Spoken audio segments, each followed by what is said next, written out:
तो चलिए इस वीडियो में फिबोनाची रिट्रेसमेंट टूल के बारे में डिटेल्ड और कॉम्प्रिहेंसिवली तरीके से समझते हैं। बेसिकली फिबोनाची टूल्स के अंदर दो मेन टूल्स आते हैं, एक फिबोनाची रिट्रेसमेंट और दूसरा फिबोनाची एक्सटेंशन। फिबोनाची रिट्रेसमेंट का यूज हम एंट्री बनाने के लिए करते हैं यानी बाइंग के लिए, और फिबोनाची एक्सटेंशन का यूज होता है ट्रेड एग्जिट करने में यानी टेक प्रॉफिट्स लेवल्स डिफाइन करने में। तो सबसे पहले समझते हैं फिबोनाची का मतलब क्या होता है। बेसिकली फिबोनाची एक नंबर सीक्वेंस है जिसमें अगला नंबर पिछले दो नंबर्स को ऐड करके बनता है। जैसे आप स्क्रीन पर ये फिबोनाची सीक्वेंस देख सकते हैं, अगर हम 0 को 1 से ऐड करेंगे तो अगला नंबर 1 आएगा, और 1 को 1 से ऐड करेंगे तो अगला नंबर 2 आएगा। तो इसी तरह से ऐड करते जाने पर यह सीक्वेंस इनफाइनाइट तक चला जाता है। अगर हम इन्हीं नंबर्स को आपस में डिवाइड करें तो एक रेशियो आता है जिसे हम गोल्डन रेशियो कहते हैं, जो होता है 1.618, और ये हमारे नेचर में बहुत सी जगहों पर दिखाई देता है। और डिज़ाइनर्स भी इस रेशियो को अपने डिज़ाइंस और आर्ट्स में यूज़ करते हैं ताकि उनके डिज़ाइंस विजुअली बैलेंस लगें।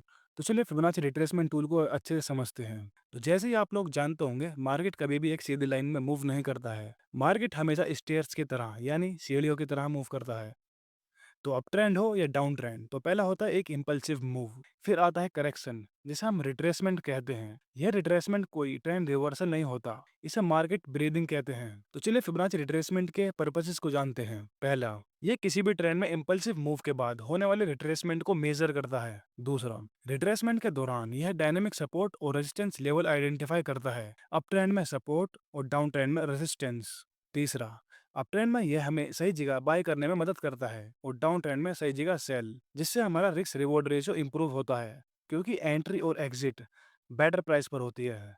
तो अब देखते हैं फिबोनाची रिट्रेसमेंट टूल को किस तरह से चार्ट पर अप्लाई करना है। तो टूल को सिलेक्ट करने के बाद आपको अप ट्रेंड के लिए स्विंग लो से स्विंग हाई तक ड्रॉ करना है, और डाउन ट्रेंड के लिए स्विंग हाई से स्विंग लो तक, और साथ में आपको प्रॉपर विक्स यानी शैडो भी कवर करनी है। और जैसे ही आप ड्रॉ करेंगे आपको ऑटोमेटिकली चार्ट्स पर लेवल्स दिखाई देने लगेंगे। अप ट्रेंड में यह लेवल सपोर्ट जोन बनाते हैं, और डाउन ट्रेंड में रेजिस्टेंस जोन्स, और यह अदर सपोर्ट और रेजिस्टेंस की तरह जोन्स हैं, ना कि कोई परफेक्ट लाइन।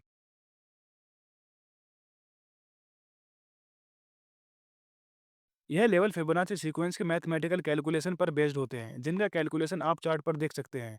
लेकिन ट्रेडिंग के लिए इनका फार्मूला मैथ समझना जरूरी नहीं है। बस इतना समझना जरूरी है कि ये साइकोलॉजिकल पॉइंट होते हैं जहां पर प्राइस ऑफ्टन रिएक्ट करता है। तो चलिए अब इन्हीं लेवल्स का मतलब समझते हैं। तो जैसे ही प्राइस रिट्रेसमेंट की तरफ जाता है तो सबसे पहले जो लेवल आता है वो होता है 23.6%, यानी कि 0.236, इसे हम माइनर पुल बैक कहते हैं। जब ट्रेंड बहुत स्ट्रॉन्ग होता है तब प्राइस यहीं से रिवर्सल कर सकता है।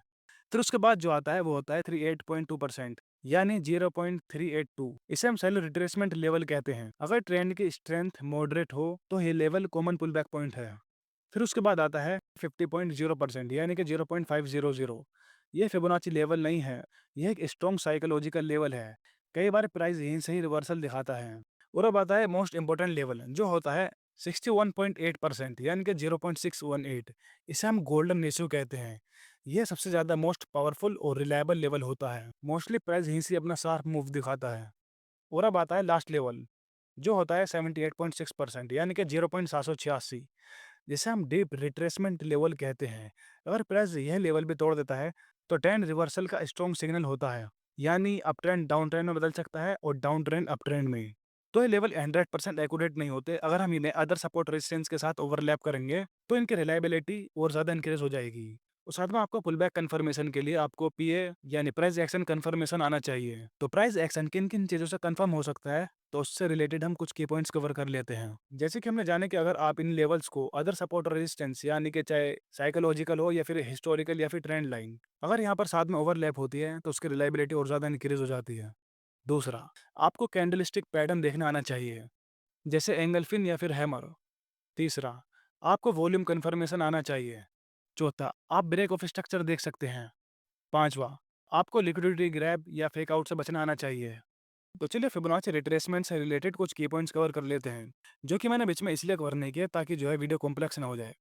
पहला, अगर आप फिबोनाची टूल्स को हायर टाइम फ्रेम पर अप्लाई करेंगे तो ये ज़्यादा एक्यूरेट होगा, क्योंकि हायर टाइम फ्रेम्स ज़्यादा एक्यूरेट होते हैं। दूसरा, फिबोनाची टूल किसी भी टाइम फ्रेम पर अप्लाई हो सकता है।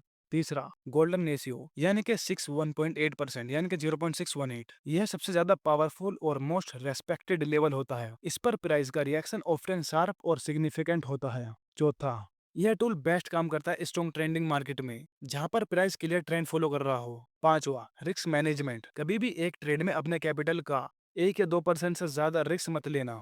तो चलिए अब इस वीडियो को खत्म करने का वक्त आ गया है। तो फिबोनाची रिट्रेसमेंट कोई मैजिक टूल नहीं है, लेकिन आप अगर इसे कॉन्फ्लुएंस के साथ यूज करो तो आपके ट्रेडिंग डिसीजंस को स्ट्रॉन्ग और स्मार्टर बना देगा।